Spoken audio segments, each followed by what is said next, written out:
Hello, everyone. Good afternoon. Dear authors and invited guests, welcome to the technical session 2A. Myself, Ishita Sauryan, and this session will be moderated by me. On behalf of Global Knowledge Research Foundation, it is my great pleasure to welcome you to the 8th International Conference on Information and Communication Technology for Competitive Strategies, ICTCS 2023, Jaipur, India. The 8th edition of the conference is being organized in a hybrid mode. The physical event is organized today in Jaipur, India, and the virtual event is being held through Zoom today and tomorrow, that is 8th and 9th of December 2023. I hope you will all enjoy the knowledgeable and interactive sessions through the day. In this session, we have 10 presentations. Each presenter will be given 8 minutes for the presentations and 2 minutes for the question and answer. On 7 minutes, I will raise a gentle reminder. There's another request to all the participants that you all stay connected with us till the closing remarks. If you have any query or update, then you can write it to me in the chat box. Just before we get started, I would like to introduce you all to the chair for this session. We have with us Dr. Sachin Gupta, Dean Research and Innovation, Professor CSC, Maharaja Agrasen Institute of Technology, Delhi, India. Dr. Sachin Gupta is a passionate technology enthusiast educator with teaching and administration experience of over 20 years. He is presently working as a Dean, Research and Innovation, Professor CSC at Maharaja Agrasen Institute of Technology, Delhi. He's also associated with MetAI.com, which is a leading edtech platform with web and iOS modules as an AI product consultant. Dr. Gupta is an associate life member of CSI and life member of Gwalior Academy of Mathematical Sciences. We welcome you, sir. Thank you so much. Thank you so much for having me. Looking forward to interactions with all the delegates for the presentation today. Welcome, sir. Without further ado, we'll now begin with our paper presentations. I'd like to invite paper presenter Pratyay Bhaumik to present his paper titled Cheating Detection in Online Exam, a Comprehensive Survey. You may start your presentation, sir.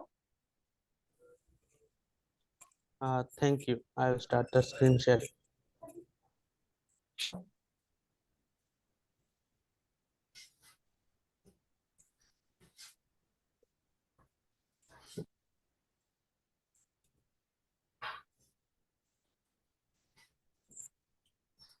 Good morning. Good afternoon, everyone. Myself, Pratyay Bhaumik. I am an MTech student from National Institute of Technology, Agartala.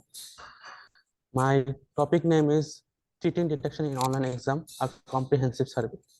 My paper ID is 80. So these are the outlines of my presentation. Here comes the introduction. So, what is online cheat detection?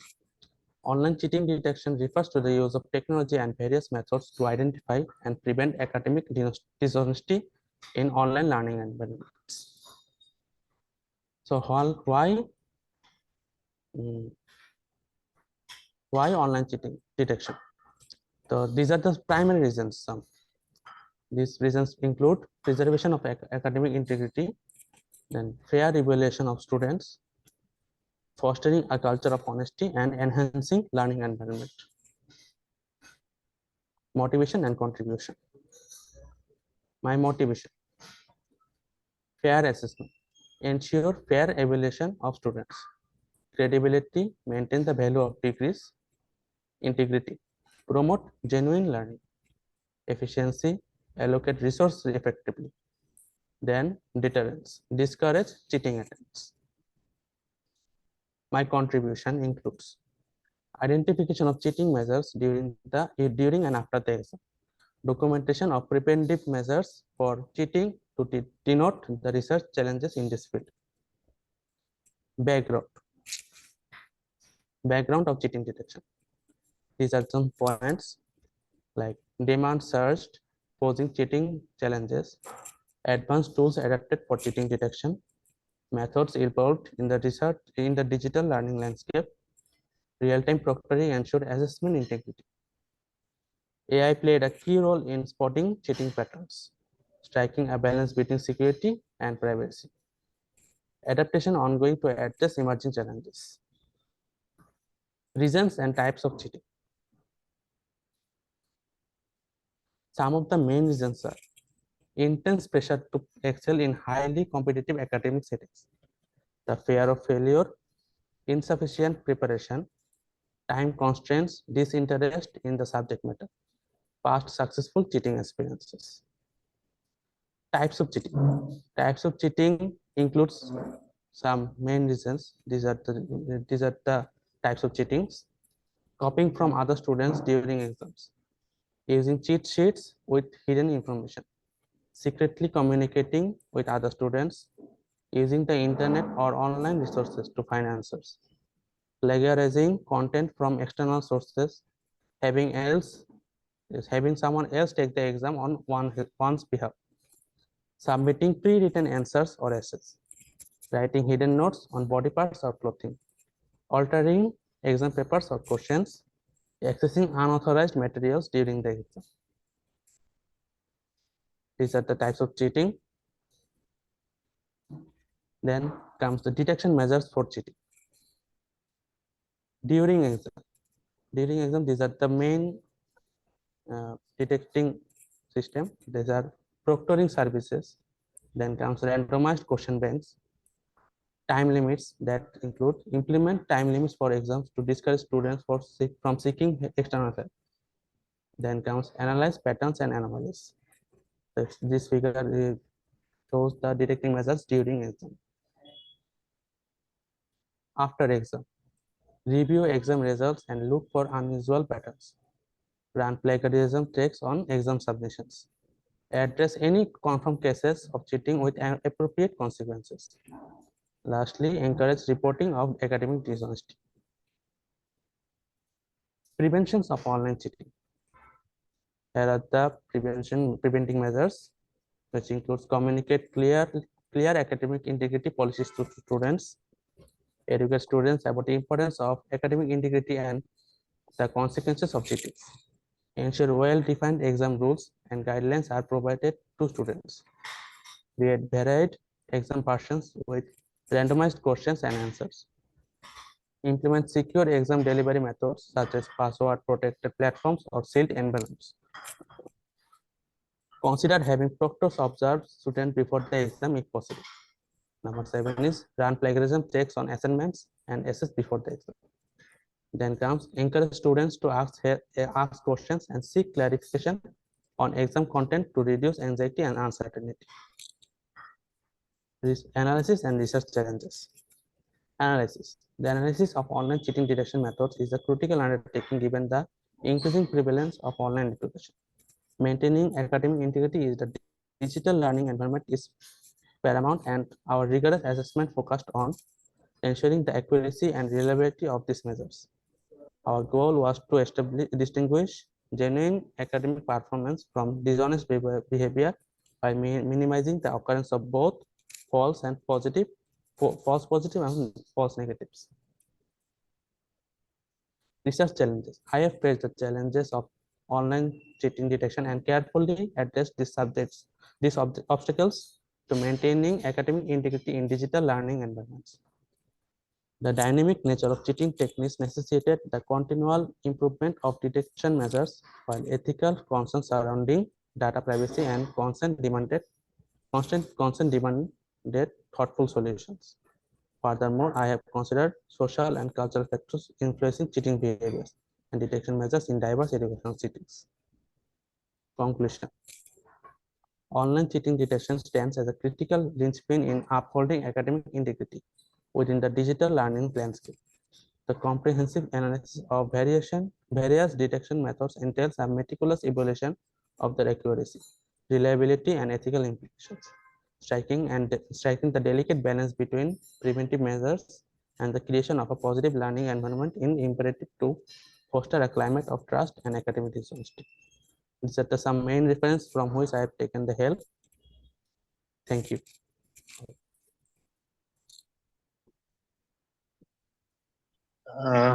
Pratya, congratulations for your presentation. I just need to understand what was your training data like when you say social and cultural aspects you have considered in the ethics of the system. So what factors were you taking into consideration while making sure your system is unbiased And what was your training data like? My training data was like that in schools, in colleges, different colleges. I have taken data. Okay, so did you run your data through some filter, or it was pure raw unfiltered? I mean, could you rule out bias in the data inherently before you while you were collecting it? The research is still ongoing process. It is ongoing, and I used to imply the image processing on that. See, what you will face eventually is that there would be a time when you would try to report there are less false positive and less false negative, but false positives in this case is going to be very detrimental to a student if in case they are implicated for a cheating, even if they have not done it. So be very careful with the assessment of your system, and I am sure that you are going to eliminate all the biases that are in the system. Yes, sir. Well done, congratulations. Thank you, sir. Thank you, Prathya. We have our next presenter. I'd like to invite Hema Gaikwad to present a paper titled Data Corpus and Stopward List of Role Resource Indo-Aryan Language Avdi. You may start your presentation, ma'am.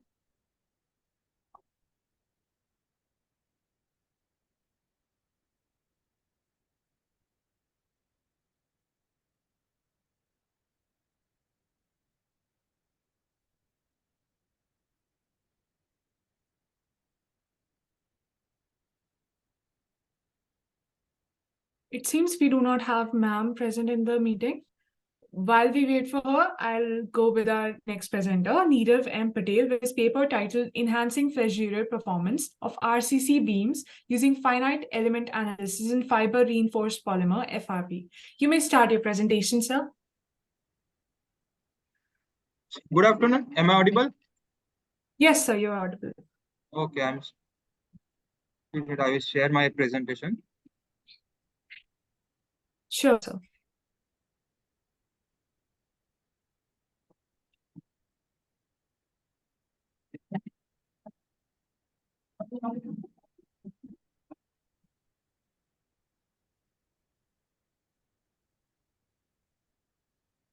Okay, is it visible? Yes, sir, it is visible. Okay. So, as you know, myself, Niro M. Patel, I am a PhD scholar from the Parul University, and Tapsi and the Nirali is a UG scholar from the same Parul University, and they will help me out for this enhancing of the flexural performance of RCCB using finite element analysis of the fiber polymer. So it is nothing but the FRP, and we will see the what parameters will enhance by using this technology into our building construction. So these are the flow. We are using basalt fiber. So the fiber we will view as a similar like a textile, and why it is relevant, and the material property, result, and summary. So basalt fiber, the basalt is a one kind of rock. It is a metallic rock which will found at various places of the earth. Then the crushed rock we are used for the industrial highway purpose, but we are using for our case as a fiber material, just like a thread. Okay, and with this threading, we create a one kind of wrapping material. Okay, it is a one kind of textile thin sheet. Okay, why we are using this basalt fiber? Because it is has an excellent property to insulation of heat and also the vibration, and it provide the stability of the structural member. Okay, basalt fiber is a high resistance to the high temperature and process the durability and strength also. It will provide a strength also to the structural members. Okay, and also known the significant of mechanical properties different, and if we convert into the as a textile or fabric material, it called as a basalt fiber reinforced polymer composite material, BFRP. There are so much various fibers are available in the market, but these are the some specification and bifurcation we have seen, that steel fiber is there, carbon fiber, glass fiber hai, and calver. Okay, and the basalt fiber we are using. You can see the density of the basalt fiber is tensile strength, its tensile strength is almost second to third highest, and the specific gravity, specific strength, and modulus of elasticity. These all are the database. The basalt is the properties of basalt. If you compare, it is a somewhat very near to the glass and calver. But the glass and calver are a brittle material. It will easily break. This basalt fiber won't be break. And the steel fiber is somewhat higher side, but steel and carbon fiber is so much costlier for the regular usage. So that is why the basalt fiber is durable also and cheap. It will cost effective also. These are the percentage of the minerals in the basalt. So basalt is basically, as I said, it will found in a beneath of the earth. So it is a rocky material. So SiO2. So SiO2 is nothing but the silica, what we called is a sand. Okay. So majorly it is a sand, and these are the some other ingredients. So aluminum oxide, ferrous oxide, magnesium. So it is made up of metal. So metallic element and metallic property is more in basalt. Okay, how we can convert it into the form rock material to the fibrous material. So first of all, we will take the raw material like a basalt rock, then grinding. After the washing, in this washing, the other impurities will wash out, and purely basalt rock or basalt ingredients will remain. After that, we will, as I discussed, that it is a metallic material, so we'll melting down, and from the melting, we create a thread, and then the weaving process will done. So by this weaving, at the end of the weaving, we will create a sheet kind of material. Okay, these are the same step I am explaining just now, that extrusion, basalt by crushing, then transportation, washing of the material, then furnace, feeder, forming, lubricating, then fiber binding, then drying of the fiber, and lastly the packaging. Okay, then if we see, if you know that we have a different kind of weaving techniques also. The first one is the plain weaving. We have seen this kind of weaving in our regular day-to-day house also, when we have plastic sheathing and everything. So plain weaving is basic and common in a pattern. Okay. As the seen in the figure, the one strip going up, and in the same time the other direction strip going downward side, and vice versa. So it's a simple weaving. Twin weaving means Hold, just a minute. If your introduction is going to be very long, you will not be able to discuss the findings later. okay. It will take only 2 minutes to introduce this thing. Okay. Yes, yes, So this is twin weaving. Then after the biaxial, then this triaxial, where with 3-directional weaving sheet are there. So obviously, with requirement, we want a particular type of weaving for the treatment. Okay, and the strength comparison. If we use normal kind of fibers, then the stress tensile strength which will require for the construction purpose, it is in a green, which is very less. But if we use as a fiber material like basalt or carbon fiber, the tensile strength will more. Okay. Investigation, why we need to require that RCC beam, and we cure for the 28 days and attach the basalt fabric for the beam with adhesive. Then testing of the all beam and flexor, and calculate the increase of flexural strength of the wrap beams and compare to the control beams. The study of the non-linear behavior we are using for the Abacus software, and finally compare with the load deflection graphs. Okay, for that, for the creating this investigation, we have prepared a 10 RCC beam of 150 by 150 cross section and 1200, means 4 feet long, by using M25 grade of concrete to undertaken that, and specific reinforcement detail as shown in the figure. This is the longitudinal section, and the cross section I have seen the 10 reinforcement dia bar top and bottom, and the stirrup of 8 dia at 150 center to center we have provided. After that, after the creating all the things, the final characteristic of that beam is density having 2.8, then coefficient of thermal is 8, tensile strength is 4,440 840 megapascal, modulus of elasticity 89, Poisson ratio 0.26, and filament diameter is 9 mm, 9 micron. Okay. For that, to test this basalt fiber or the sheet of that basalt fiber, we have created one coupon. Okay, for that we have taken the size of 25 into 250 mm and with the uniform thickness of 2.5 mm. For that we have taken the 6 layer of the fabric and attached them or joined them with the adhesive. After that only we will get this 2.5 mm thickness.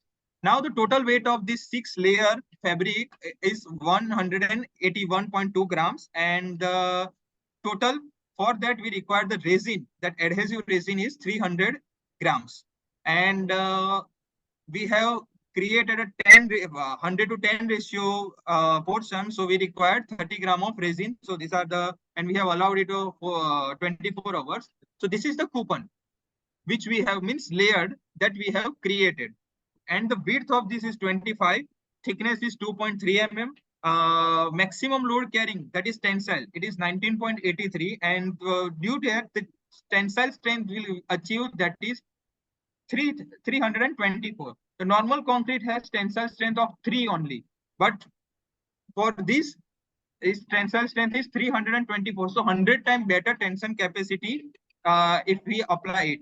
Okay, Young's modulus is there 18, and the elongation is 3.49. So it will also some kind of flexibility, elongation properties also there.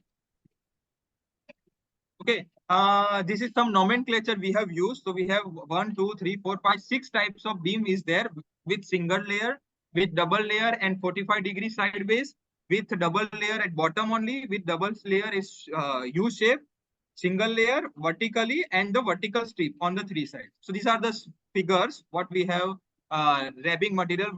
You can see the brown is the beam and the black one is the basalt fabric and that coupon. Okay, after that all the 6 results we got, that control means there is no basalt fabrics is there, that control T2. Okay, F1, F2, F3 is a fiber concrete. So for that the maximum ultimate load what we found at the crack level and the maximum deflection available. So the crack will generate for the normal beam is 49.25 and the maximum deflection is 17 mm. As we increase, as you see that maximum double layer, when we provide double layer of the fiber, basalt fiber, it will give us the maximum 80, and all other will almost same around 55 to 66, 68, but it is more than the regular beam. So we can say that our deflection carrying capacity and load carrying capacity is more. And for the double layer, it is almost 60% increment in our control. And these are the failure mode, the shear failure mode, and only that vertical strips are there, which has given a flexural rupture. So these are the result, and you can see the result. This is the result for the maximum load carrying capacity. So double layer has 80 kilonewton. Same thing which we shown in a table form. For the flexural strength, we can say that a double layer again will give us 3.41 Newton per mm square flexural, and the deflection. So that vertical strip will provide more deflection carrying capacity for the loading. And after that, to compare our result with the software, we will get this kind of nearer result with only 7% of error. So we can say that with help of software and experiment, we will achieve almost similar result. So obviously from this, we'll try to convince that same thing if we apply with the numerical analysis in day-to-day life, we can achieve this kind of results also, and we will use this for the regular construction purpose by simply design with the software also. We no need to check every time in experimental basis. So this software result will also give us a proper result. And summary of this experimental phase, that fiber polymer will load carrying capacity ductile and it will reduce the deflection to the competitive beam. And notifiably, it didn't fail. It will give us the more deflection, but the failure is lesser. Obviously, the crack will develop, but it will hold the portions, 2 portion. It won't Okay, separate. okay. Okay. Okay, congratulations, Neerav. We heard your presentation. There is only one point that I would like to mention here, that do not underestimate. I mean, for one result, you are saying my software and hardware characteristics are similar. So we can simulate and we would be able to deduce that it is going to be similar every time. It's not necessarily going to be the same every time. So as a research scholar, please keep an eye out on, if there is a simulation, always cross check it with the hardware. Still our next further step, it is just a 1.5 year work. So next step is we will check our simulation under the earthquake, also dynamic effect also. So after that only we will finalize that, okay, for the design, and we will also if one of the objective is there, if let's say we will achieve that or not, but our third, that we will give some criteria also, or provision also, that if you want to use this kind of some modification in our provision is also required. All the very best to your team. Thank you so much for presenting. Thank you, sir. Thank you, You can sir. go with your presentation. 1 minute, sir. Since we have Ma'am Hema back with us, I'd like to invite our presenter, Hema Gaikwad, to present a paper titled Data Corpus and Stopward List of Low Resource into Aryan Language Avdi. You may start your presentation, ma'am. Yeah, ma'am. Okay, thank you so much. Just wanted to confirm, is my screen visible? Yes, ma'am, it is visible. Yeah. Okay, so good afternoon, ladies and gentlemen. Today I'm going to present my research paper on the title of Data Corpus and Stopward List for Low Resource Indo-Aryan Language Avdi. So I have written this research paper with my mentor, Professor Dr. Jatinder Kumar Saini. He is a director of Symbiosis Institute of Computer Studies and Research, Pune. So before starting to this presentation, I want to introduce with some basic terms. Actually, this paper is based on the concept of natural language processing. So I have taken the Indo-Aryan language, Avdi. So Avdi is basically spoken in the state of Uttar Pradesh near Ayodhya. Avdi is a low resource language. And what do you mean by low resource language? In the low resource language, basically, no corpus is available, no data corpus is available, limited linguistic resources are available. The data which is available, that is not annotated, limited research work, inefficient language technology tools, and indigenous language. So basically, Avdi is low resource language. And in this paper, I have discussed two different points. The first one is how to develop the data corpus, which is the basic need of any NLP application. And the second one is I have already generated the stopword list for Avdi language. The thing is, what do you mean by stopwords? Basically, stopwords are the words that are very, very important when we frame the sentence in any language. But these words are not important whenever we develop any NLP application. Okay, so that is the reason whenever we will start work on NLP application, you have to remove the stopword. So as I already mentioned that Avdi is a low resource language, so stopword list is not available with Avdi. So I have generated the Avdi stopword list. So I have written the definition, the words which are generally filtered out before processing a natural language processing are called stopwords. Actually, the common words in any language like articles, prepositions, pronoun, conjunctions, they represent these stopwords. Okay, and in any language, they does not carry very, very important information whenever we work on NLP. In this research paper, basically, I have focused on two different objectives. First, to identify the stopwords for Avdi language, and second one is to understand the different steps of the corpus development, how to develop the corpus. So in the methodology, Corpus development basically consists of 5 steps. The first one is you have to collect the data collection and prepare the data set. After that, you have to perform the tokenization process. The third one is removal of stop words. So if the language already consists of stop word, then we can directly use it. And the second case, if these stop words are not available with any language, in that case, you have to first create it and then remove it.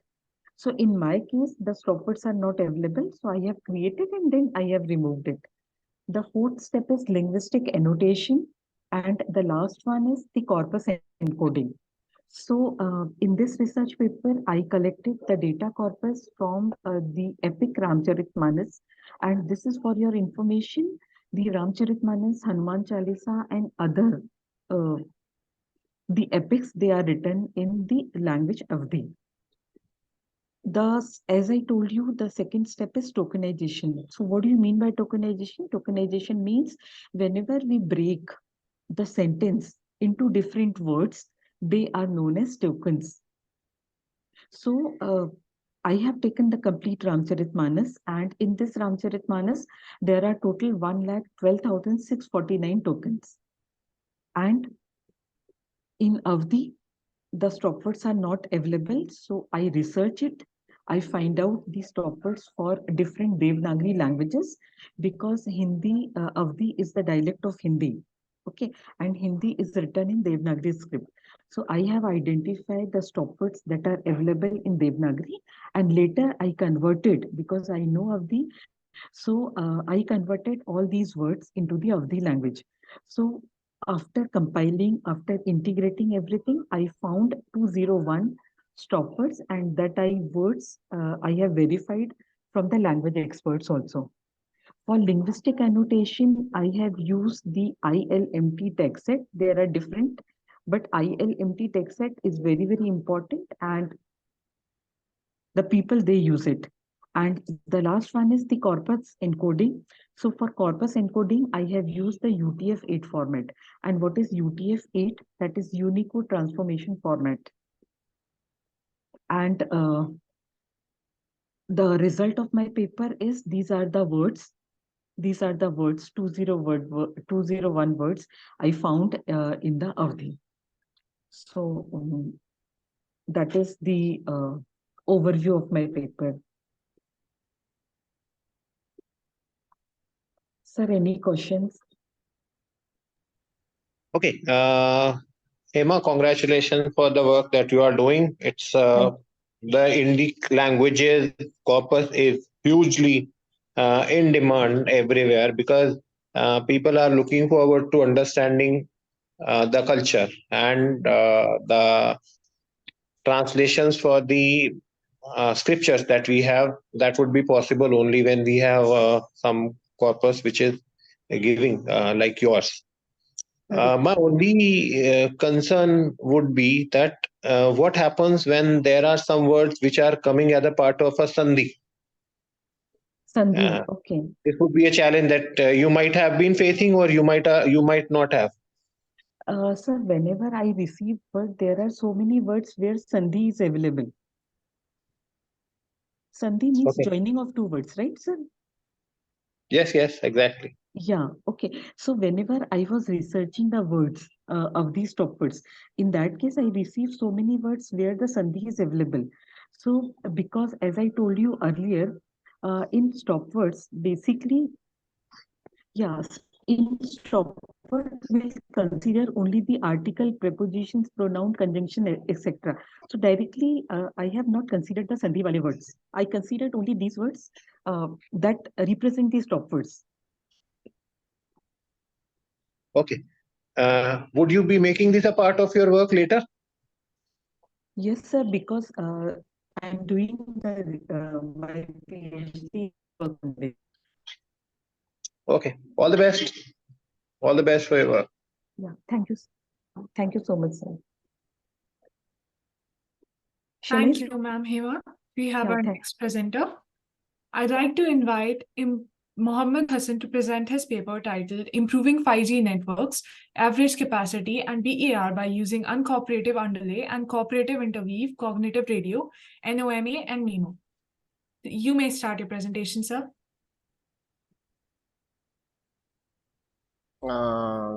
Greeting for all and good afternoon. In addition, I apologize if there any internet outage or interruption as a result of the circumstances of as a result of the war in Sudan, because I am from Sudan. And thank you so much to give me this opportunity to present my paper with title Improve 5G Network Average Capacity and PTO Rate using uncooperative underlay and cooperative interwave cognitive radio, NOMA and MIMO. The proper statement, spectrum security refer to the limited amount of radio frequency spectrum available for communication, as they affect the ability to transmit data and communication wirelessly. One of the main impacts of spectrum scarcity is that the limited the number of devices and can be connected to the network at the same time. This can lead to slow the data transfer rates and reduce the network performance. Additionally, spectrum scarcity can make it difficult to deploy a new technology and service, as there may not be enough available spectrum to support them. The objective of this paper, using frequency reuse to increase the capacity, average spectrum efficiency, and reduce the PTO rate. Develop a new architecture and multi-access techniques that can better perform the use of the variable spectrum. Methodology. The basic feature of optimize average capacity and beta rate strategy were analyzed using the described methodology. NOMA and spectrum sharing using logarithmic methodology, and proposed system is designed and implemented using simulation methodology and competitive methodology to determine the rate of the progress by comparing our result with the result of publishing work and previous study. The introduction. The 5G 5G generation of wireless network technology designed to provide fast data speed, low latency, and generated connectivity than the previous generation. The use case for 5G are characterized in three main classes: enhanced mobile broadband, massive machine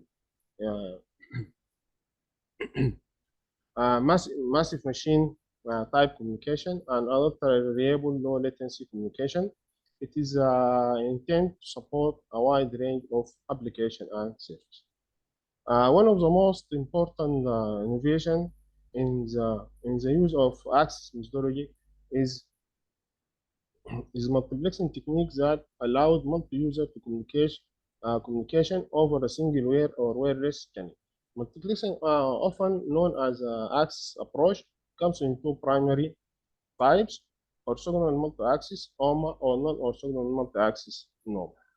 NOMA uses the same resource block to save a multi-user therefore it utilizes spectrum efficiency, provide better connectivity than the conventional NOMA scheme. Spectrum sharing offers several benefits, include improve efficiency, cost saving, and increase flexibility and better coverage. However, spectrum sharing also poses technical and regulatory challenges that must be addressed through the careful planning and coordination. One of the most promising solutions for spectrum sharing is cognitive radio. Cognitive radio is a type of wireless communication system that use intelligent algorithms to enable the device to select and adopt the best available radio frequency channels from the wide range of frequencies. Cognitive radio systems are designed to operate in dynamic and uncertain radio frequency environment where the variable of unused radio frequency spectrum may be changed rapidly due to the factors as change in the traffic patterns, interference sources, and weather conditions. Spectrum sharing, there are can do it in two ways: spectrum cooperative and non-cooperative. And access type to spectrum there is three techniques: interwave and underlay and overlay.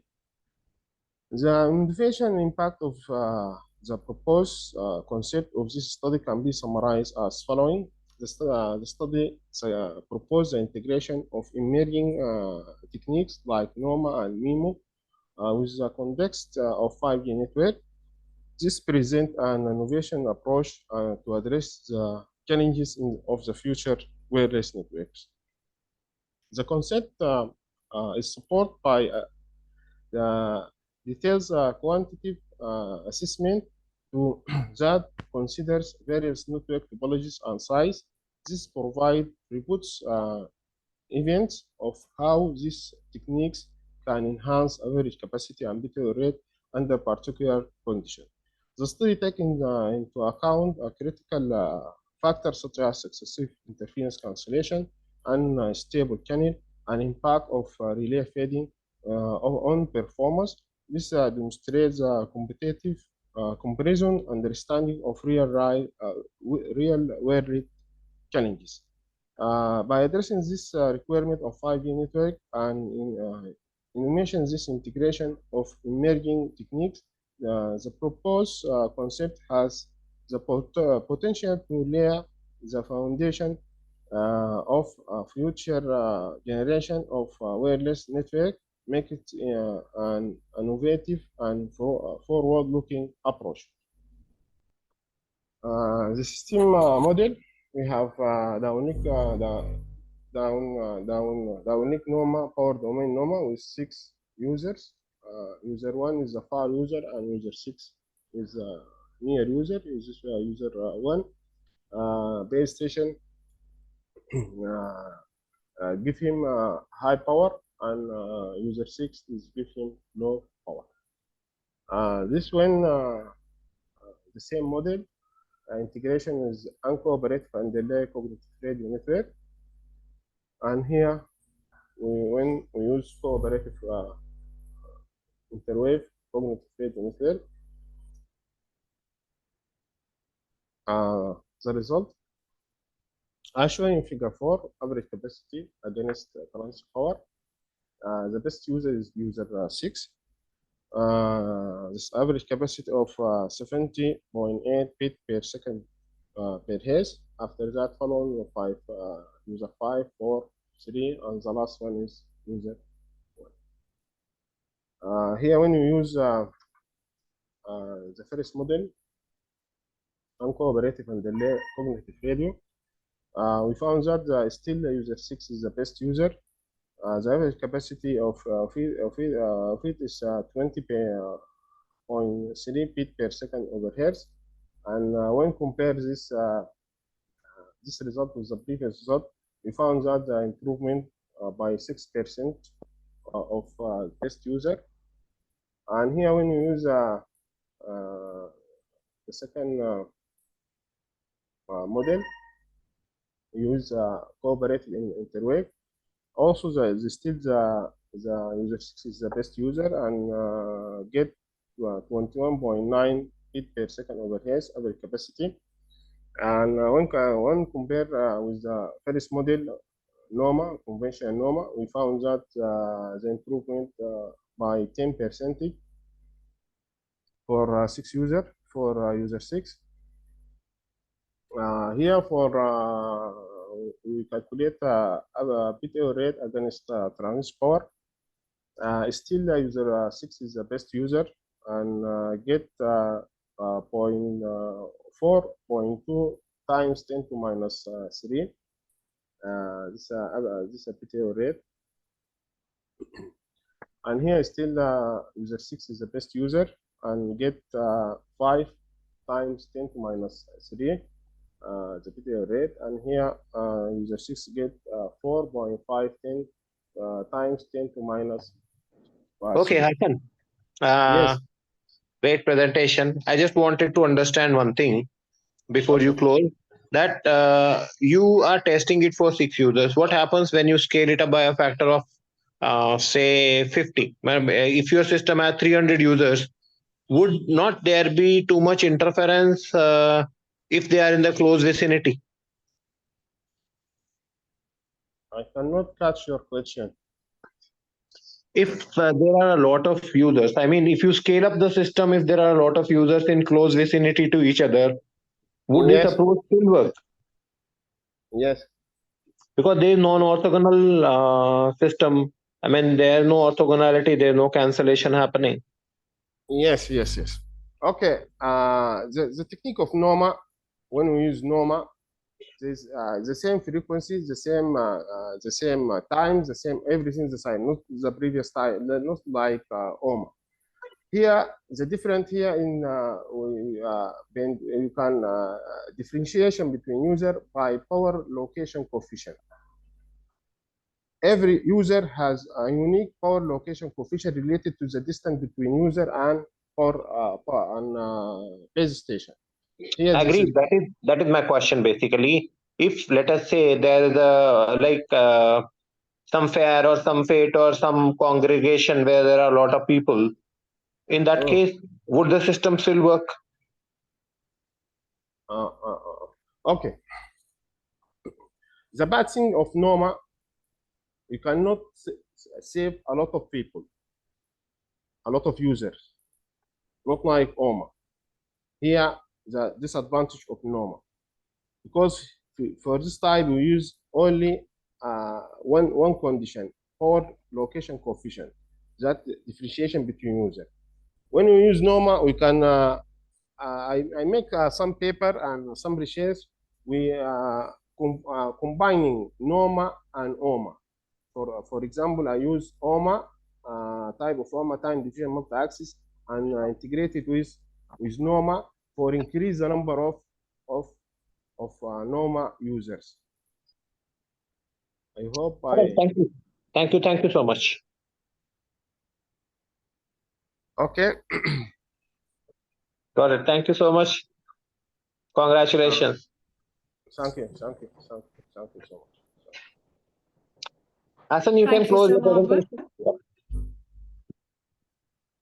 We'll be proceeding with our next presentation. I'd like to invite Meeta Mehta to present her paper titled Intellectual Development in Asset Liability Management, a Bibliometric Analysis of Financial Performance in Cooperative Bank Domains. You may start your presentation, ma'am. Yeah, my presentation is visible. Yes, ma'am, it is visible. Okay, great. So, hello all. Specifically, I've asked time because I need to stick to the time allotted to me. I'm a research professor at Symbiosis Pune, and the title related to my study is mentioned here. So, the introduction talks about basically what we have done for this paper. So, we have investigated a retrospective study, of assets liability management, where all the English language published journal articles where, we had comprehended with a wide range of literature review, showing the relationship between the subfield of assets liability management, in the time of, over the time of evolution.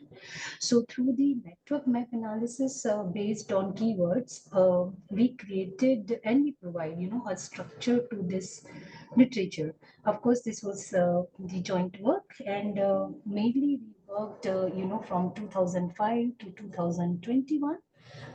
Research articles, and we have for statistical analysis of the data, we worked on bibliometric test applied using the VOS viewer software. So basically, the paper has, kind of financial institutions employ the assets and liability management, how to reduce the financial risk associated with assets and liability imbalances. We we also attempt to analyze the, this has been comprehended. LM is a very important aspects of any bank financial management we have seen in India recently, but urban cooperative banks, the study has not been done. So that's the reason we collected the data over 16 years of time span. And very important thing is for assets liability management, the 1 year, by looking at the balance sheet, you may not be knowing its impact, but over the years, it is very important aspect when we talk about the research. And the financial sector growth and the soundness, particularly in the banking sector. So we realized that that's a great rationale to start with the topic. Considering the purpose which I had explained, the study created the research framework where we included the combination of the different approaches, bibliometric and network visualization. Among the all software, this has been worked on. And further on this, based on the time limit, I'm moving to the analysis. So when we talk about the trending papers, so first we worked on the analysis was to measure the development of the research work in the assets liability management over the time. The timeline has already been mentioned from my side, and the top 10 research paper, which is trending, because this would be filtered for, interpretation and presenting work. So the purpose of analysis to provide an idea to the scholars about the key papers for the related field, in the research timeline. So we can see that through the thematic analysis kind of a work, demonstrated the highest citation work which is being done, over the period of time is by Covenberg, which he started writing from 2001, where the title was High Performance Computing for the Assets Liability Management. And they found that the highest link of the strength 6 and 4 respectively in their research paper. The strength shows that the relatedness between the two papers in terms of the citation link, which I had mentioned by Oskan and Covenberg. This says that the cluster mapping of the same data indicates that the papers represented in the red clusters are almost, they were the cited papers, whereas in the size points out the volume of a particular paper in terms of the number of citation. Further, we also, a lot of work was gone, but seeing the length and size of the work which was asked by ICTCS, we compressed it and we tried to present it, word analysis, or in terms of, how these keywords combinations, can be very useful for further research work analysis. And it says that the core content of these publications, it mentions that the future trend related to research would be based on the one or two or the combination of these keywords. And the link and the strength of co-occurrence indicates the number of papers in which the two terms occur simultaneously. So aiming to find the most prominent field studies so far, and also for visualizing the less explored aspect in the field, related to the highlighted future research scope, has been presented. So you can see here the kind of keywords, which were frequently being presented over the period of time, which assets liability management, the occurrence in the diagram was around 113 times. So I'll just give you briefly the example. Risk management occurrence was 16 times, capital adequacy 15 times, financial performance 82 times. So this is how it has been worked on and presented. We also looked at a kind of direction of the research by analyzing the data through Boswell software, and the categorizing of 65 filtered journals in the 6 different clusters.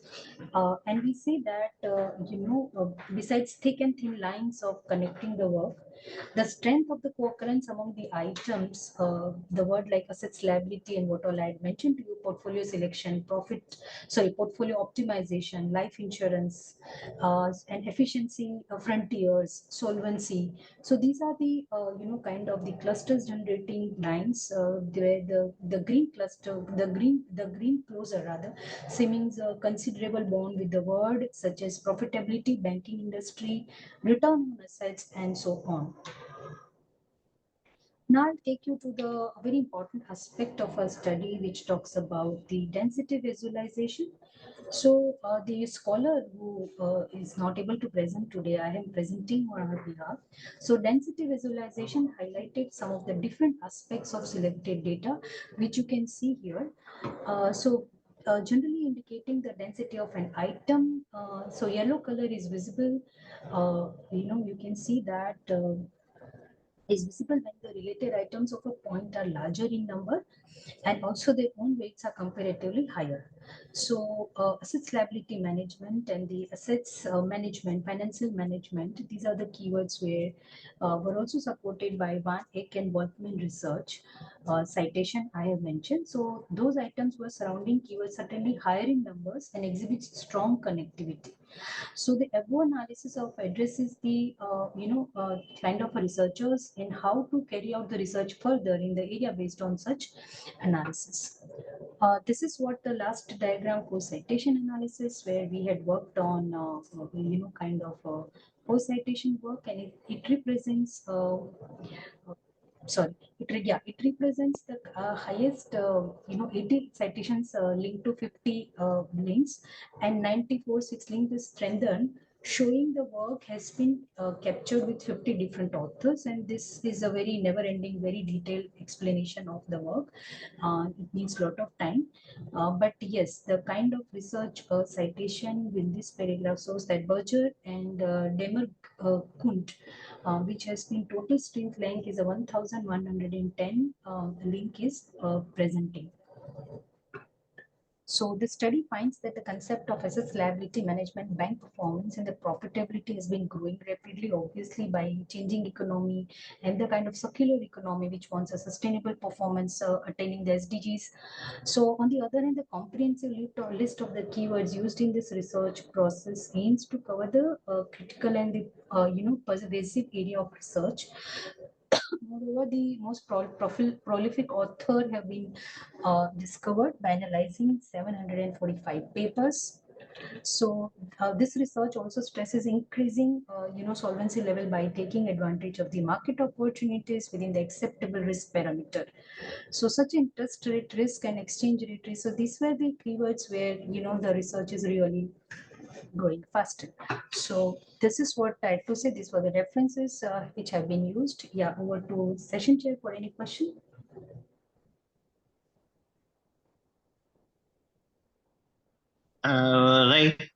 Very good presentation, ma'am. I just am looking forward to one understanding that there is a single paper that is the most influential, the most cited, as you are saying, and that happens to be in the technical domain. Someone's voice is coming. Yes, sir. Yeah, please go ahead. Technical domain. Yeah, you are saying. Yeah.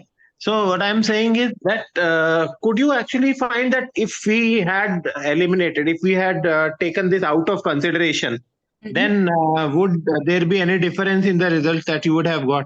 Yes, sir. Actually, see, that should not be the case. We should not be taken this out because the search string where we are, going at the specialization which you, select on the Scopus database, we tell scholars, because whoever works under me, that do not restrict your search string to particular,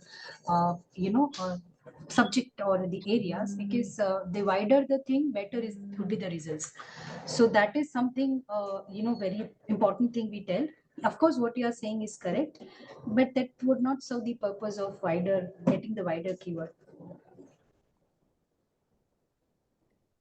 All right. My concern was only because majority of the other papers that you are citing there would be in the finance domain or in the actual asset management with perspective to the management of the assets. Rather, one that was being in the domain of infrastructure of organizations on how do they handle with high performance computing. So that Okay, was so the yes. yeah, we'll definitely see, because this work majorly I get done through scholars, and of course our supervision stays there, but your suggestion is well taken. All right, thank you so much. So Great work. I have another paper. You won't get rid of us so easily. Yeah, No worries, absolutely. Looking forward to. Yes. I think Ma'am Dr. Mehta another had yeah. another paper to present. Yeah, please. Just The a minute. paper is titled Internet of Things and its Application. Ma'am, you may start your presentation. Yeah, so seeing the community present here, you all are mostly engineers. We are, management discipline people. So by carrying out the interdisciplinary work, we always first try to work on the literature review paper, because a lot of technical papers which we are aiming to work on first starts with the literature review. So this paper title goes on Internet of Things and its application. Just to give a disclaimer, we have worked majorly on the literature review. It's a systematic SLR, systematic literature review. And because Internet of Things has remained buzz for last few years, and our interest has also been started growing, developing. So I have just simply presented by referring to 20 to 25 papers on how the Internet of Things and its application is being growing, and the further to work on the future research, the reading of these papers were mandatory. And we worked on citing it as a conceptual paper and presenting it into the conference so that we can take some feedback. So various reports were selected based on the keyword selection, citation received, and IoT related, work reviewed. So of course, the IoT has the potential to be implemented in the aircraft, traffic to agriculture and automobile industry. Some of the presenters have already talked.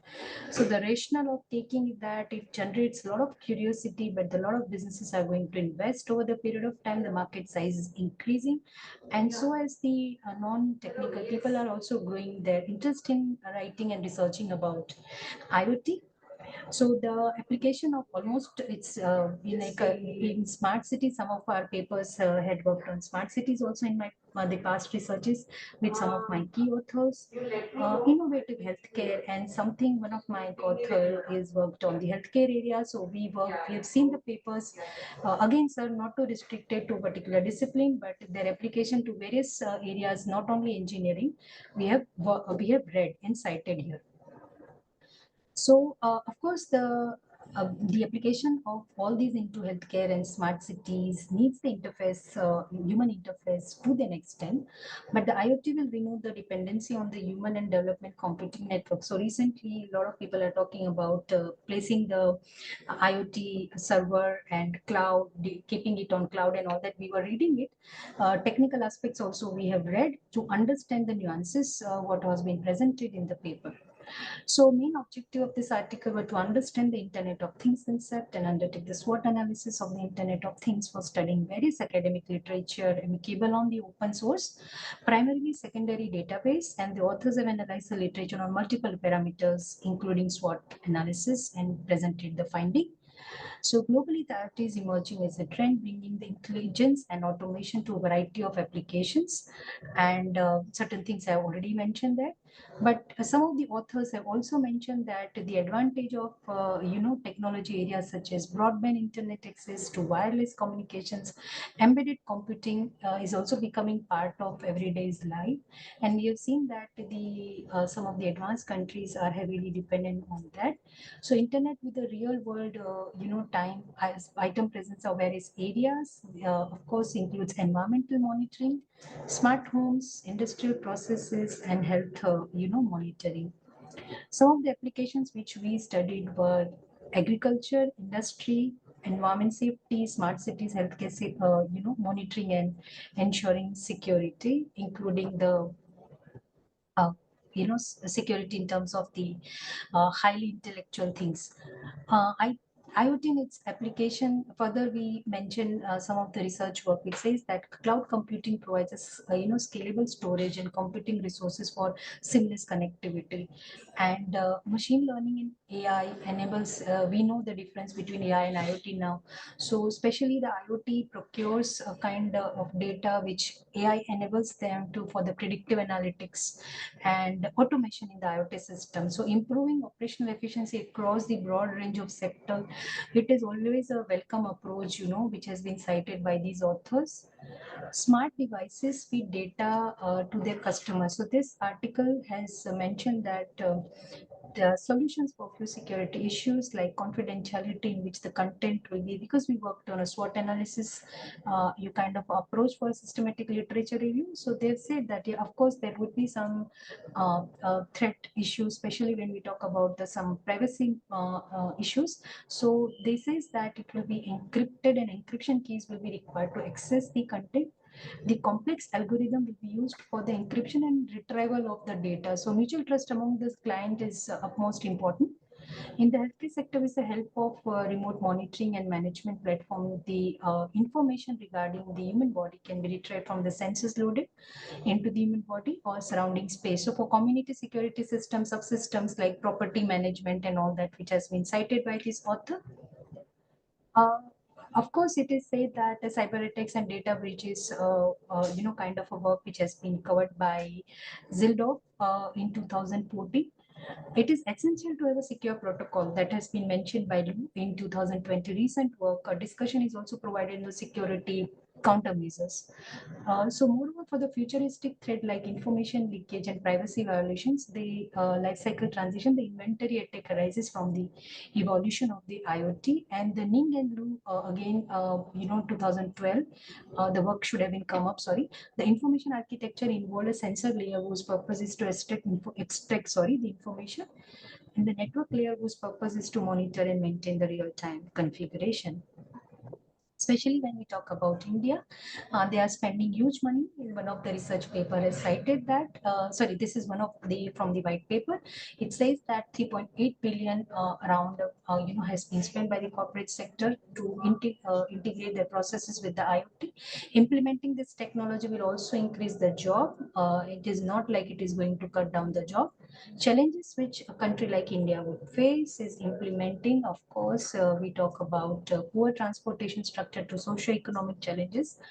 And, but yes, of course, there would be proper communication would help it. There are, yeah. Okay, so with the new government, there are no, that Department of Engineering, Information and Technology have signed the MOU with, and a lot of IT related investments are done. So some of the papers have spoken about how the PPP public-private partnership model can be a greater work where the security and privacy aspects can be ensured with the vision of the government projects. Which would help in seamless execution of the project. So the companies like TomTom in Dutch, which gives the solutions for connected cars. Just for the examples, I have tried to cite it. So it has a strong potential to be implemented. That is what our research literature review has analyzed. Based on the systematic literature review which we have presented, we aim for future studies based on this, because we are not going to leave our what do you say, that systematic literature review just like that. The work which has been done, basically our main aim is to go further with the IoT threads. Further first, my aim is to start with that, and followed by some of the empirical studies where we can go and ask to the industry experts how their feasibility, or those SME sectors especially, how they would acquire this IoT, and what are the challenges they would face, what are the government policy supports they would have otherwise. So that is what is the future scope of study, and for that this research has been done. Yeah, thank you so much. I like the future scope slide the most in your presentation, because there is a huge potential. Your research is probably covering up to 20.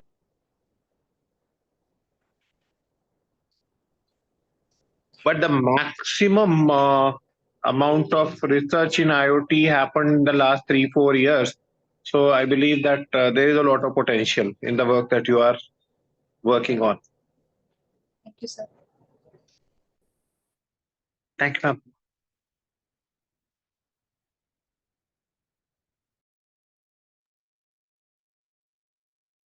Thank you, ma'am. We'll be moving with our next presenter. I'd like to invite Srijan Roy to present his paper titled Machine Learning for Forecasting Depression and Anxiety in University Students. Please start your presentation, sir.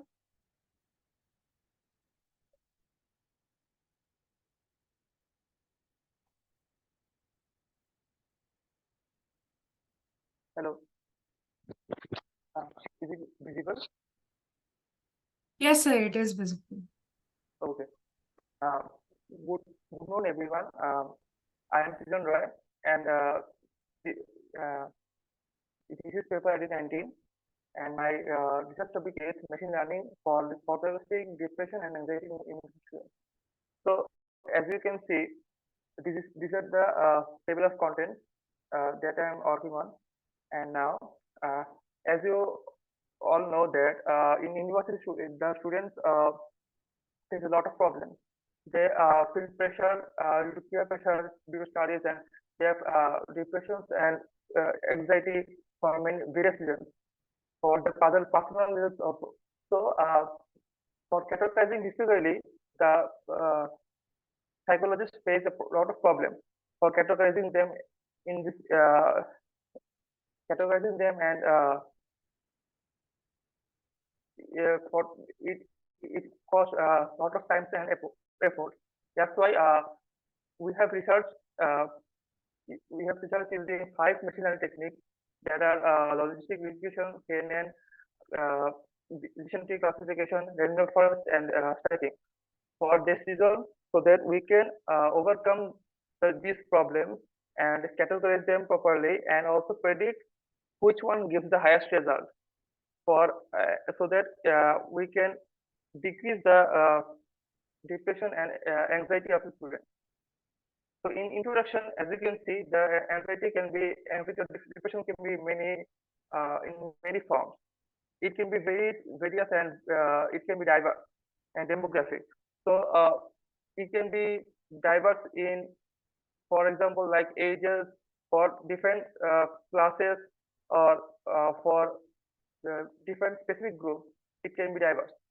So these 5 techniques that we have used, machine learning, they have their own advantages in this process. For example, logistic regression is helpful in interpretability.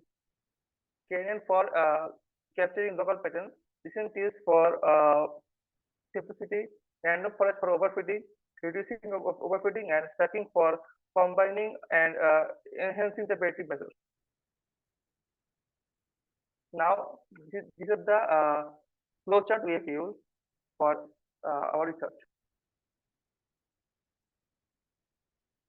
In case of data set, actually, we have got 1,257 Indian university students their information, and we are focused on 27 variables. As you can see, the depression and anxiety, it is very vague. It is a wide range, so we can only scratch the surface. So we have only focused on the 27 variables that are like these attributes are like test results, self-assessment, self-confidence, gender, class, etc., etc. We have focused solely on that. So from this data and this information, we have used this on the 5 various machine learning techniques and found out the possible and accuracy, which one gives the most accuracy. And we have found that stacking has given the highest rate of accuracy, that is 82.2%. Now for data processing, we have used Python and the various libraries like Pandas, NumPy, and scikit-learn in this process. Now in this data processing, we have various processes like data cleansing. In this stage, it helps in rectifying invalid entries, outliers, and dispensaries. Inconsistent things like rows, columns, they all are uh, not in part of the analysis process, so they are given up, and also the language processing also are eliminated from this cleansing process. Then, as for transformation, in the data processing, all the data are categorically adjusted in columns in uniformity. So standardized values are then converted into a numerical format for effective application for predictive algorithms. Categorical data expressed as strings is translated to numerical representation based on respective categories using scikit-learn library. Now, for feature selection is crucial because training predictive models to avoid suboptimal performance caused by high number of dimensions in the data. Excessive complexity from numerous dimensions can lead to prolonged model training, making it essential to eliminate unnecessary attributes. Now, I'm briefly discussing the techniques I'm using. For example, logistic regression, it is algorithm that is a supervised model, which is used to take or aim at a specific variable from an arbitrary collection. It only gives common. It is only represented as 0 or 1, yes or no. So it is very good in interpretability. Then we have got KNN neighbor. So it is also a supervised machine learning technique. It also relies on similarities between existing instances and new data points. KNN operates without presumptions about the foundational data or its distribution, making it versatile and distributed system. Next, recency classifier. Recency is also a machine learning method. Let us hear out on the data set. You said there are 27 different values. And which one of them did you find useful? Which one of them you could eliminate? And then how are your results shaping up? All right. Yes, sir. Actually, sir, these are not 27 values. These are actually 27 attributes like self-confidence or test result, which actually determines the depression. For example, I'm showing you again. For example, psychological attributes. These are test results, class, gender, etc., etc. Through these are the data we are working this page, it is based on. So using this, we have got the result by using five different machine learning. Using this data, we have got that the accuracy on stacking is more. Accuracy, precision, and AOC value is more than the others. Then KNN, decision tree, random forest, and also logistic regression. Random forest and decision tree are very close, but I think stacking has got a lot of accuracy values, precision, and also AOC values. As you can see from that, random forest and stacking also is most accurate algorithm actually from this for the performance. And this is also a lot of limitations because actually anxiety and depression is very vague. We have only taken 27 attributes. There may be more. We don't know. So I think we will work on that.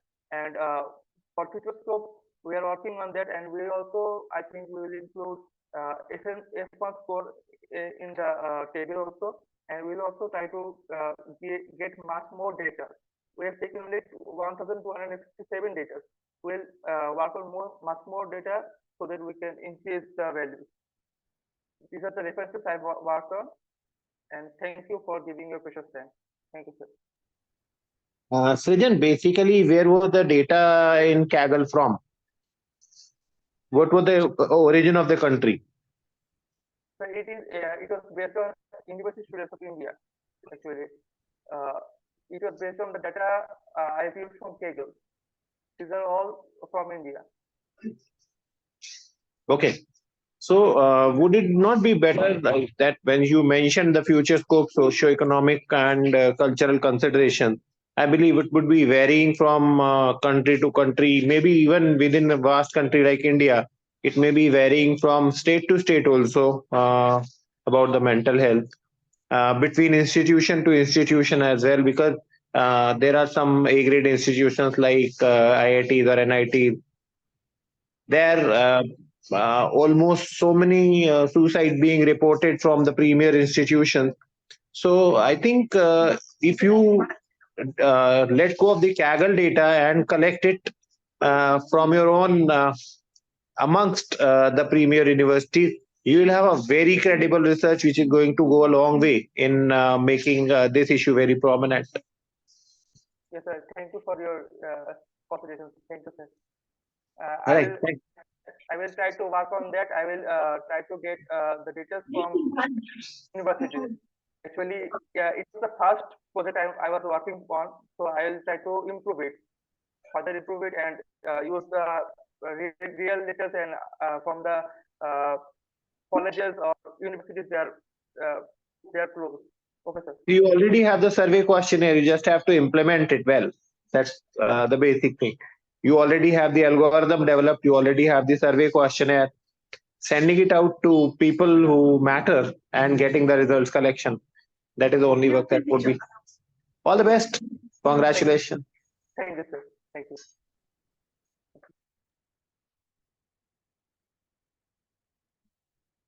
Thank you, Srijan. We'll be moving ahead with our next presenter. I'd like to invite Prerna Sharma to present her paper titled Person Identification Through Ear Biometrics, a Systematic Survey. You may start your presentation, ma'am. Good afternoon, ma'am. I'm just sharing my screen. Sure, ma'am.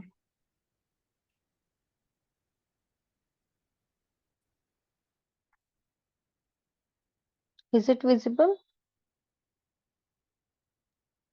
Yes, ma'am. It is. Okay. Okay. Well, good afternoon, everyone. Today I'm going to present my paper. This is a survey paper, Person Identification Through Ear Biometrics, a Systematic Survey. Now, firstly, what is ear biometric? Human identification or person identification based on their ear trait.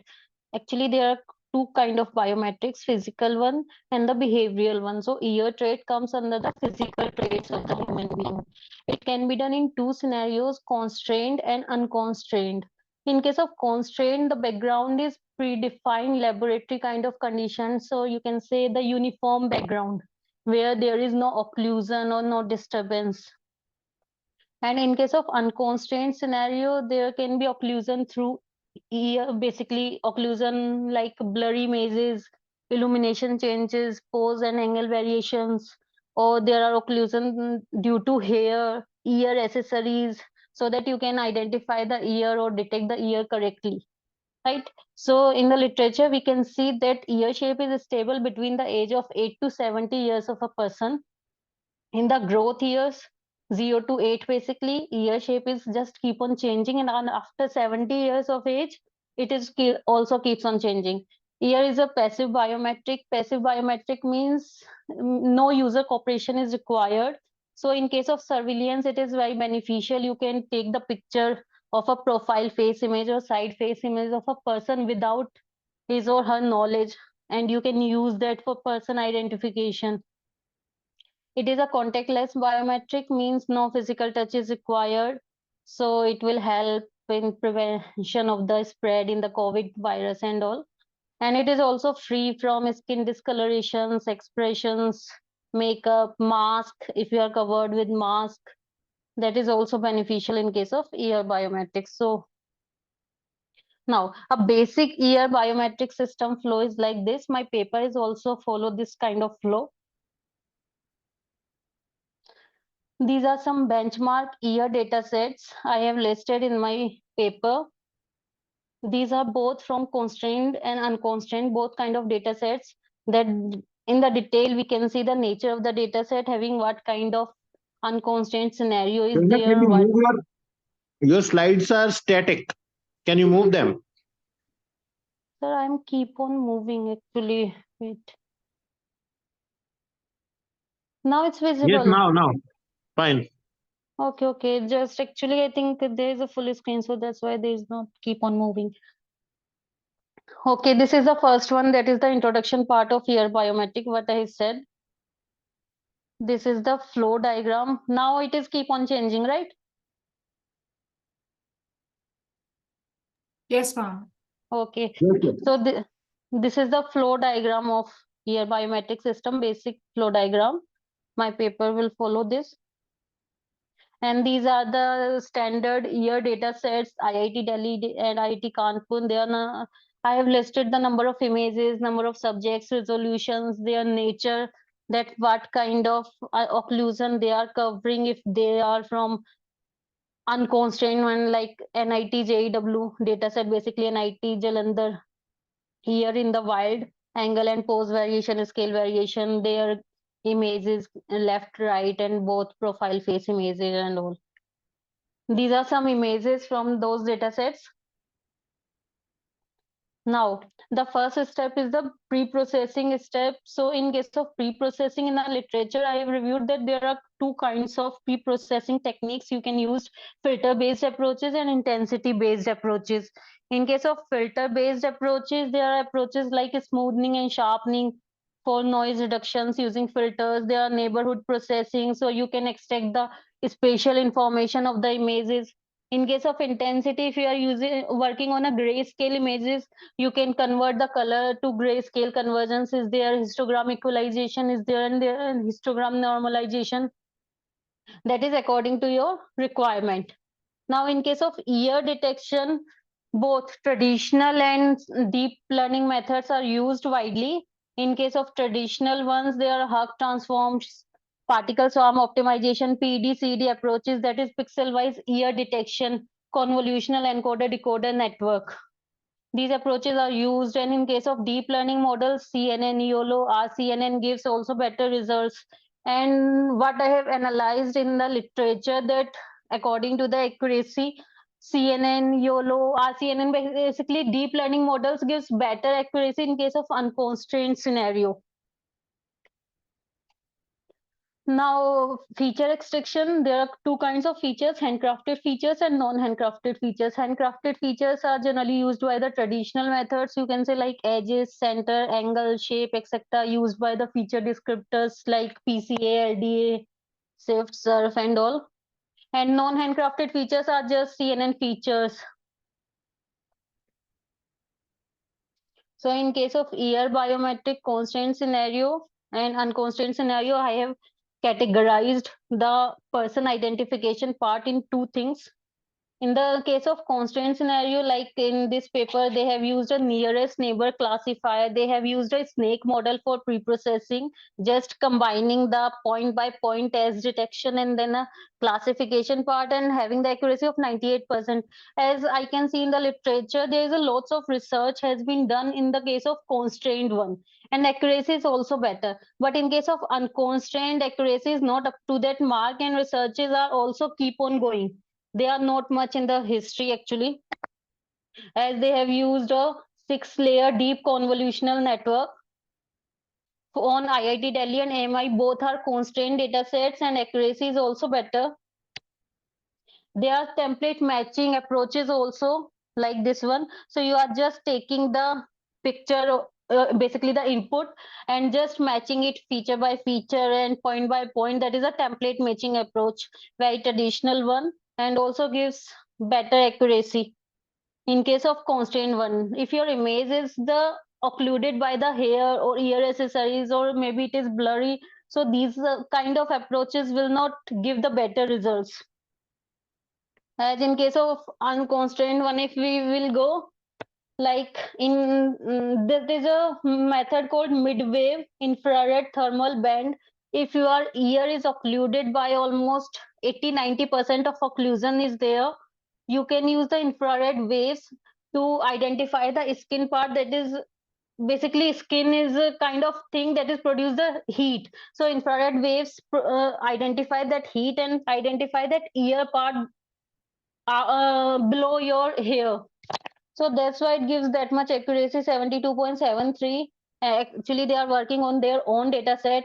And if we are going with this kind of VGC16 model, they have used on AMI and AWE data set, where AMI is the constrained one and AWE is unconstrained one. So their accuracy also reduces on the unconstrained data set, that is only 50.53%. As in the sparse representation based classification method, their accuracy also reduces on the USTB dataset, that is the unconstrained one, that is 87.5%, where dataset is only covering the 35% of occlusion. So in higher case of occlusion, obviously it is difficult to identify the ear if you are not using infrared waves or something like that sensors. But at least till 50-60% you can identify easily. And in case of deep learning models like SqueezeNet, ResNet, YOLO, ear detections, basically RCNN, those will give the results better with higher accuracies like 80.35%, 88.75%. Now, in case of spatial scenarios, I have also explained very different kind of scenarios in my paper, like ear biometric can be combined with other modalities also, as there is a data set, VGG face ear data set, which is an extension of VGG face data set, if you have known that data set. So basically that is the collection of face and ear images of same subjects. So you can combine the ear modality with the face modality. And there is also some researchers which have worked on ear plus palm print data sets, but they have worked on their own data set. Actually, there is no such standard data sets are available that is combining ear with other modalities. Most of there are only 2-3 data sets which have covered basically ear with the profile face only. Now, in the second thing, ear biometric in infants, as I have seen, ear shape is stable between 8 to 70 years. So before 8 years, in growth years basically of kids and infants, ear shape is keep on changing. So data set is stable for very few period of time. So that's why there is no any standard data set. Some researchers have worked on this infant data sets. They have created their own data sets and very less number of images are there. As we can see in case of hospitals, infants are identified or recognized by their footprints, but we can also identify and recognize them through their ear prints. But that is only for 6 months and 1 year, you can say. After that it will keep on changing. So the main thing is that there is no any stable or standard data set. Now, in case of bilateral symmetry between ears, that is, there is no accurate measure that how much your both ears are symmetrical, left and right ear. But the main thing bilateral symmetry is for means if you are training the model with the left ear part, then it will be identify the person with the right ear also. That is the bilateral symmetry between the ears. So it will also be a future scope, you can say, in this ear biometric field. You can also identify the gender through ear biometrics. It will gives an extra measure basically to your system. You can also identify the age estimation. You cannot accurately identify the age, but you can at least identify the group, basically means lie between 10 to 20 years, 20 to 30 years. That is a age estimation that will also give you some extra measure in case of surveillance if you are using ear biometrics.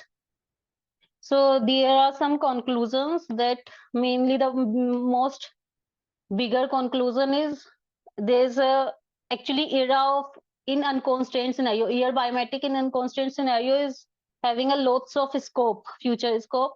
Multimodality systems are also the future, and few sample training models are the requirement of the year. Now, what is few sample training models? Actually, I have seen the papers on OSPP problem, that is one sample per person. So there are some situations, real-time situations, where like law enforcement, passport identification, where only some few samples are having by the government, like 1 or 2 samples or maybe 3-4 samples of the person.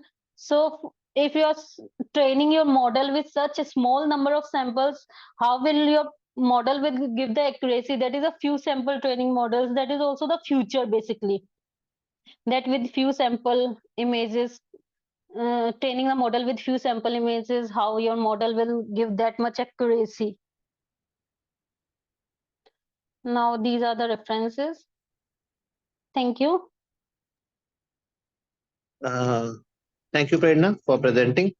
It's a very exciting research. I mean, I am looking forward to understanding how occlusions will work out with infrared and how gender reveal will be feasible through ear biometrics. This is something very fascinating to Yes, sir. just Yes, yes. actually in future, if it is possible. I don't know whether it is actually there is a difference between the male and female ear. Yes, sir. Yes, sir. Actually, I have also in literature work, I have reviewed a paper that comes with the idea that there is a technique in the future will be that you will touch your phone on your ear and it will be get answered without any physical touch. Means just This is more identifying by like your ear. this is more likely a fascinating fiction as of today, but maybe in future this happens. Yes, sir. Looking Yes, sir. forward. Actually Amazon have patented that idea also. So Okay, okay, that's good. All the best for your research work. okay, sir. Congratulations. Thank you, sir. Thank you.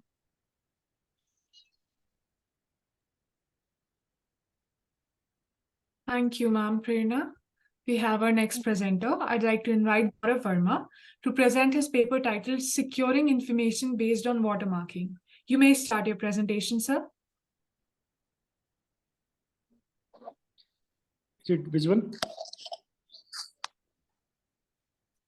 Yes, sir, it is visible. Okay. Good afternoon to all. Thank you for giving me this opportunity. I am going to present my topic, securing information based on watermarking. And outline of my presentation is as given. So first, I would like to begin motivation of my idea. So in today's scenario, in modern world, we can see a number of application in presently where security of information has fundamental requirement. So some of the example are given here, and the main goal of securing information to obtain confidentiality, integrity, and availability of information throughout the process.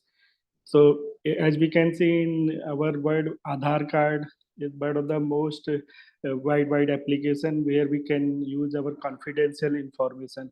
So it is a utmost requirement of securing these data from falsification and attacks. So in order to protect basically fundamentally cryptography concept has been recommended in this area.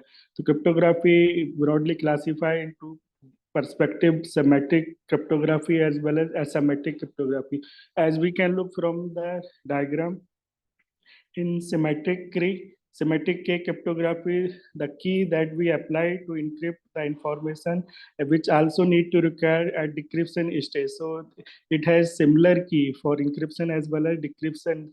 So it arises issue of key distribution problem. In compared to semantic, asymmetric is having advantage in terms of key distribution because the public key is applied to encrypt the information while private key can be used to decrypt information. So it has easier key management.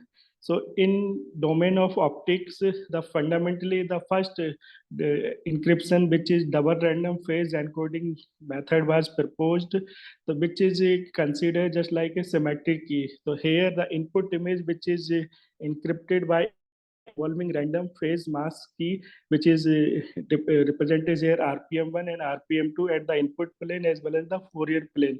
So then we have involved here Fourier transform. Then finally it converts input image into the encrypted image. And then in order to decrypt, we need to require these two key. So that's why this is we can say optical semantic key crypto system.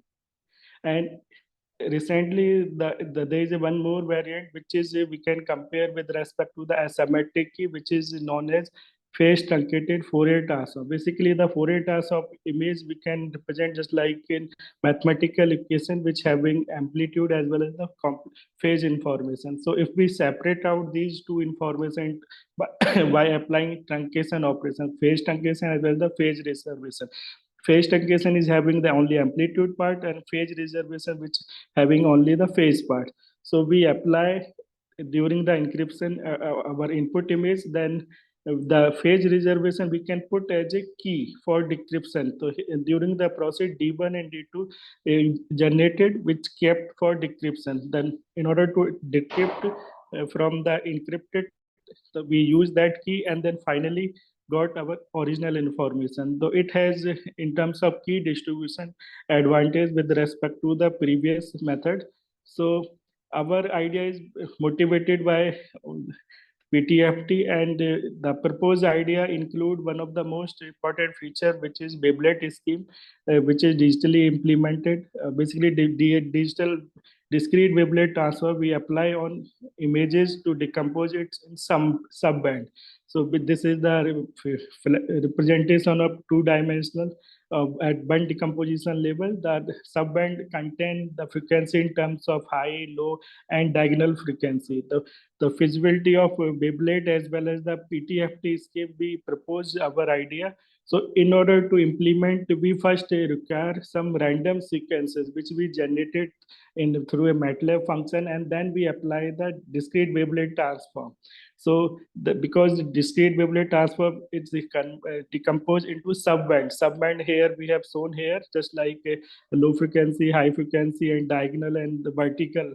So these subband we replace our input image which we want to encrypt, and then we perform the inverse discrete wavelet transform.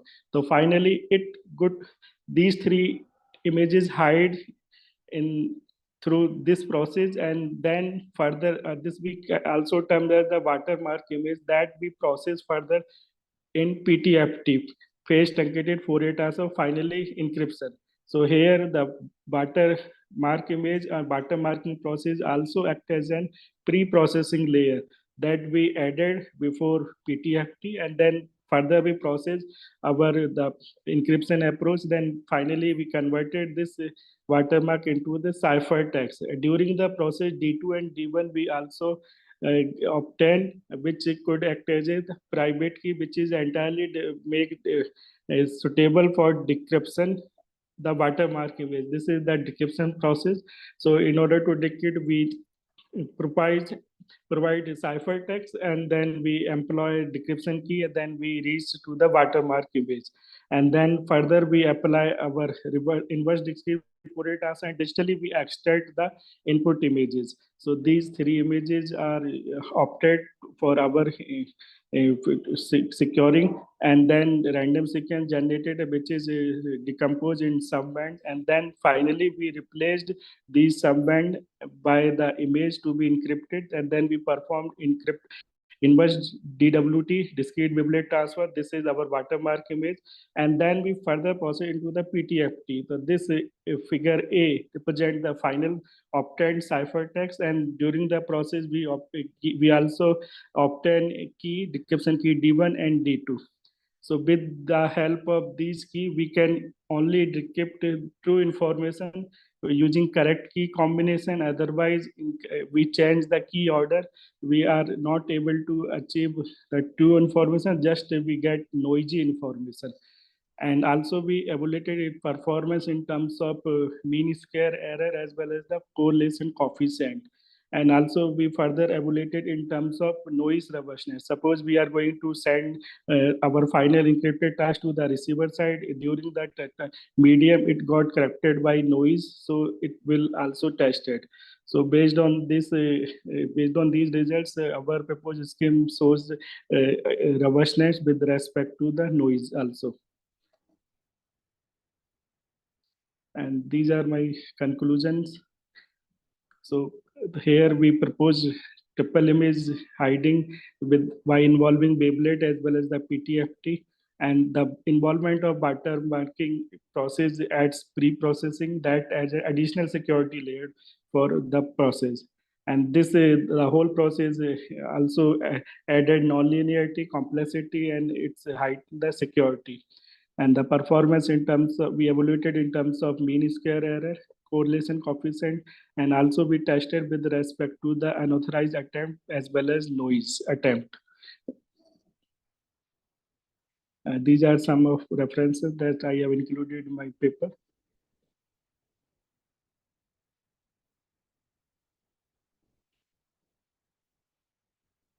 And future, I would like to explore our idea in order to test its robustness with respect to the existing attack, which is exist in our optical domain, just like a special attack, non-plain test attack, and also some more attack, just like a occlusion attack.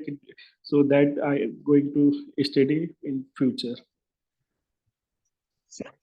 What are you trying to secure your documents against or your images against with watermarking? The images that can contain any visual information that we can secure. So our objective, instead of one image, we can secure 3 images. That is the objective of the proposed scheme.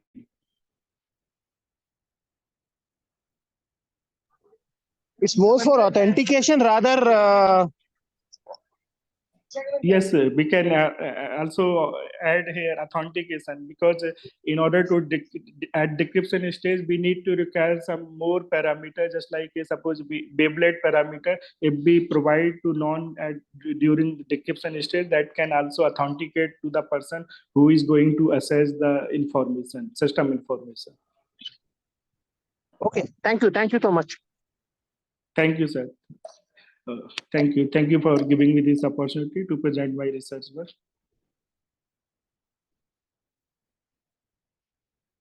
Thank you, Sir Gaurav. We have our last presenter for the day. I'd like to invite Swasti N. Patel to present her paper titled Trends in Human-Robot Collaboration and Sustainable Automation for the Construction Industry.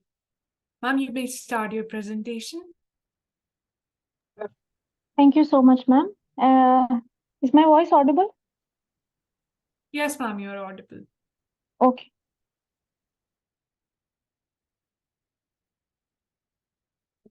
Ma'am, actually, I think there is some problem. My co-author is with me, so can he present the screen on behalf and then I'll give the presentation? Is it fine? Yes, ma'am. Yes, ma'am. It's fine. Yeah. Okay. Okay.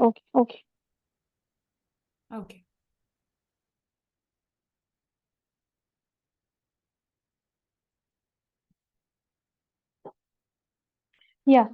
Sorry for the delay. Am I audible? Yes, ma'am, you're audible. Yeah. Extremely sorry for the delay. So my presentation title is Trends in Human-Robot Collaboration and Sustainable Automation for the Construction Industry. Next. So in today's presentation, I'll be talking about the abstract, introduction, site inspection, sustainable automation in construction, and finally conclusion. Next.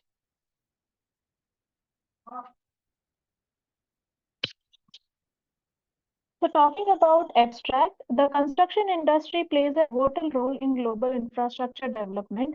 However, it faces challenges related to efficiency, safety, and environmental impact. The advent of robotics and automation opens new avenues for addressing these challenges through human collaboration and sustainable automation. We can say that this such excels in evolving trends in human-robot collaboration. So basically, we will be talking about what all latest technologies are being used, along with focusing of the integration of advanced robotics, artificial intelligence, and sustainable practices. Next. Coming to the introduction part, the construction industry, as we all know, is rapidly evolving due to advancements in robotics and automation technologies. Technologies have the potential to revolutionize the way buildings and infrastructures are designed, constructed, and maintained. The research proposal aims to investigate the emerging trends in human-robot collaboration and sustainable automation within the construction sector, with a focus on enhancing efficiency, safety, environmental sustainability as well. Until very recently, the field of robotics and automation had largely overlooked the construction industry, despite of its status as one of the oldest and most economically significant sectors. The construction industry, we can say, contributes around 7 to 10% to the GDP of the industrialized nations, with a huge amount of 12% for US, and for we can say UK, around 2.7 million enterprises were revenue was generated. Next.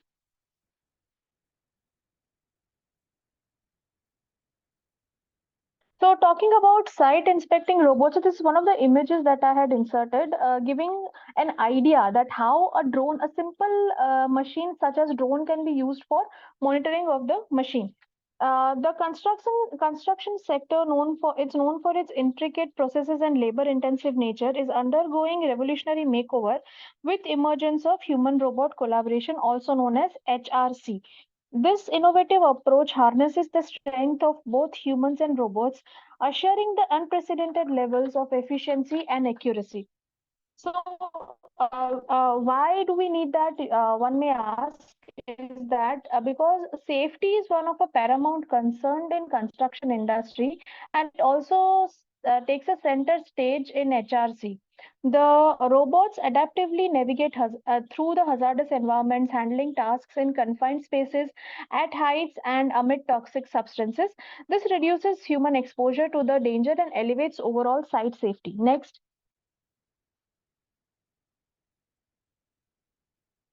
Sustainable automation in construction. Sustainable automation has revolutionized the construction industry by enhancing efficiency, reducing environmental impact, and promoting safer working conditions. We can also say that construction sector has embraced automation through various technologies such as robotic construction equipment, 3D printing, building information modeling. These technologies streamline operations and optimize resource utilization and minimize waste production. The above picture, we can see that it is an example of 3D printing of a house under construction. Next. Now, talking about the benefits of sustainable automation in construction industry, the first is enhanced efficiency. The automation eliminates the repetitive tasks and speeds up on construction processes, and leading to a shorter project timelines and increased productivity. Resource optimization, precise material usage, and reduced energy consumption contribute to minimize resource wastage, benefiting both environment and project budgets. Next, improve safety. Automation takes over hazardous tasks such as reducing the risk of accidents and injuries to the worker, thus enhancing overall workplace safety. And finally, we can say that sustainable automation significantly reduces construction industry's carbon footprint, which is a major concern in today's world, wherein people are more environmentally aware about their wastage and what all damage it's causing to the entire environment. So, precise material application, what should be the optimized transportation, minimize energy consumption, contribute to, again, lower emission of gases. Next. Now, these are some examples of state-of-the-art construction robots. So the first one is construction site automation. As the name itself suggests, one of the example is the 3D printing. So entire design will be printed in a 3D printer, be it house, be it any building, anything can be done. Next is AI and machine learning. So the integration of advanced sensor and data analytics led to the optimization of construction site logistics, material management, and equipment usage. Next, remote operation and monitoring. The places where human intervention is not possible, at that place we can send the robots or some drones to do the analysis and help the industry or the construction engineers to make better decisions. Then finally, collaborative robots. Collaborative robots are often known were being into the construction workflows to work as human laborers. These robots were capable of supporting tasks demanding precision and substantial lifting, thereby augmenting the efficiency and the safety. Next. Integration of artificial intelligence in construction is undergoing a transformative process, reshaping the various aspects of project planning, execution, and management. AI technologies are ushering in automation, optimization, and predictive capabilities are getting enhanced, along with safety and decision making across the construction life cycle. And there are different phases. First is project planning and design, then construction scheduling, risk management, supply chain procurement, quality control and inspection, safety monitoring, resource management, cost estimation and budgeting, collaboration and communication, and post-constructive maintenance. Next.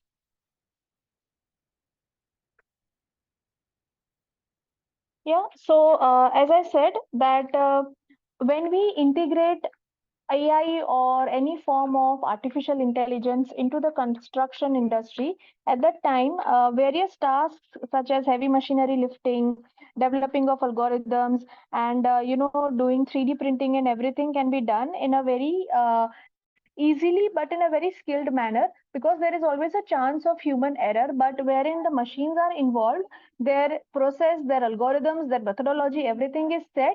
Only the parameters keep on changing. So there are very less chances of any error. Next. Now, coming to the conclusion, the construction industry stands on the brink of transformation through human-robot collaboration and sustainable automation. By embracing these trends, the sector can overcome long-standing challenges, paving the way for a safer, more efficient, and environmentally conscious future for construction. Sustainable automation is driving positive change in the construction sector, enhancing the efficiency, reducing environmental impact, and improving worker safety. Embracing these technologies is crucial for more sustainable and resilient construction industry that meets the needs of the present without compromising the future. Next. The future scope would include in smarter and more adaptable cobots for diverse tasks, advanced AI for real-time project management and decision making, then enhanced material recycling and sustainable construction methods, and finally, ethical frameworks for responsible automation. Next. So these are some of my references. So I thank you all, and again, my apologies for the delay and the technical glitch that I faced. Thank you so much. You have covered a very vast ground in the terms of technology landscape. You have touched robotics, you have touched the AI, you have touched all of the aspects that are coming up. So it's a very good presentation. One. Secondly, just on one slide or two slides that I actually had a difference of opinion. Would you rather call it sustainable automation in construction, or you would call it sustainable construction practices using automation? I think I'll go with, given a choice, I'll go with the first one. I mean, yeah, automation is, I believe, would be more like always sustainable, and construction practices, because when you are saying waste management and everything, then it would be more like using automation for sustainable construction practices. Sir, actually, there are various parameters on which we can measure the sustainability. It's not always preserving the environment, right? We can always measure like what kind of efficiency are we getting? Then are there any optimizations in the resources used? Then maybe we can include, yeah. That's the process. You are talking about the sustainability of the process itself. Yes. Yeah, absolutely right. Thank you so much for the presentation. Thank you, sir. Thank you.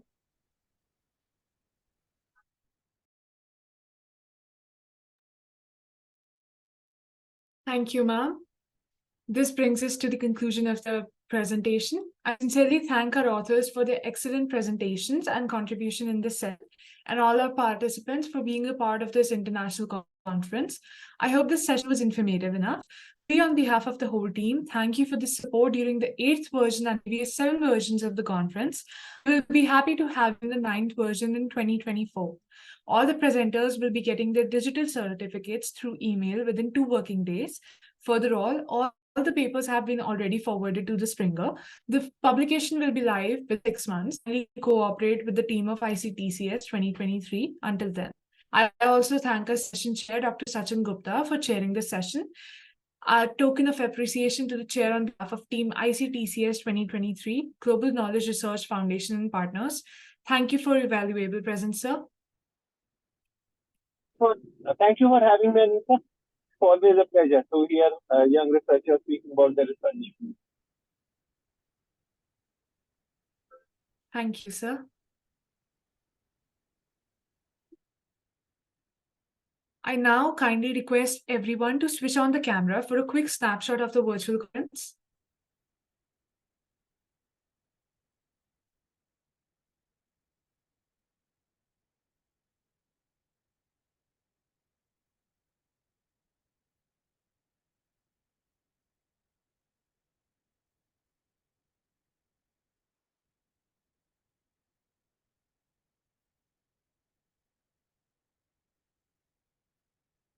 Thank you, everyone. Have a nice day. Stay safe and take care.